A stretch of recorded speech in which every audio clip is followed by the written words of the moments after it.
In many instances, we're learning as we go along. The first time I made a map of our deprivation index within our district, there was no water because I didn't know how to put the water in.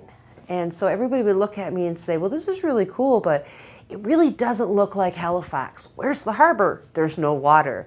So I stepped back and said, gee, I guess people are going to need water in order for this to make sense. And so we put the water in for the next time. So it's those small steps that will gradually get you to where you ultimately you'll have a report that will be understandable to other people. One of the things with any kind of health status reporting and indicator use is that if you can talk to the community and figure out what resonates with them, what sticks, what makes some sense to them, how you can use that, that's really what the indicators are meant to be, to get people to start thinking about the action and how can this be used.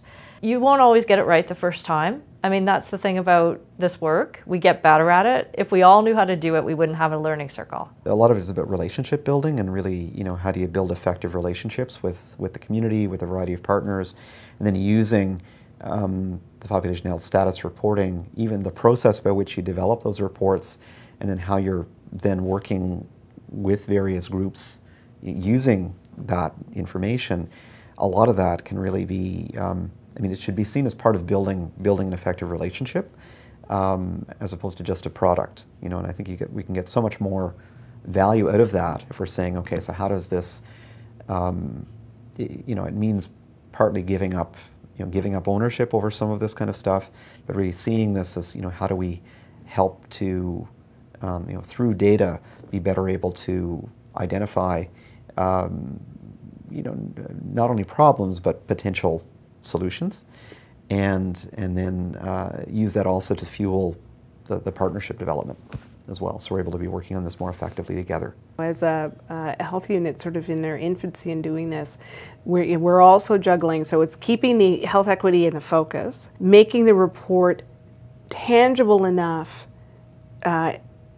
important enough to our stakeholders, who we believe right now really is the District Health Authority that's supporting us to be here.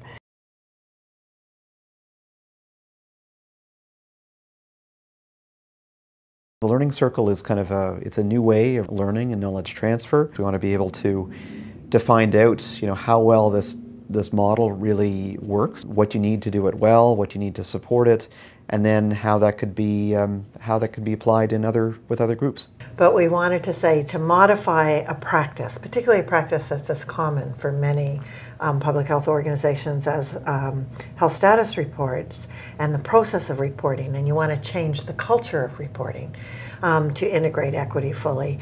It needed to be a participatory process, so we needed to pull together a range of experts from a range of settings at different stages of development in different contexts to come together and pull that richness of experiential knowledge. Yeah, and I think that was really compelling for us. We're absolutely thrilled with the approach because it makes sense, and that opportunity to do that hands-on, teasing out of the issues that we're facing in real time with the experts right there with us has already proven beneficial for us. It's a phenomenal opportunity.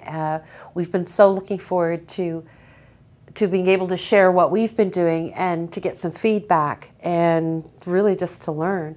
We're hoping that this will expedite the process for us. We're really taking advantage of the lessons learned by other people in other provinces. We don't have a forum in Canada to really bring together people who are doing this kind of work. And we try within our own provincial areas and maybe some cross-provincial interactions, but I think it's really important on a national level to have some common approaches that we can use, common indicators, data sources, methods, common ways of doing that will enable comparisons across the country.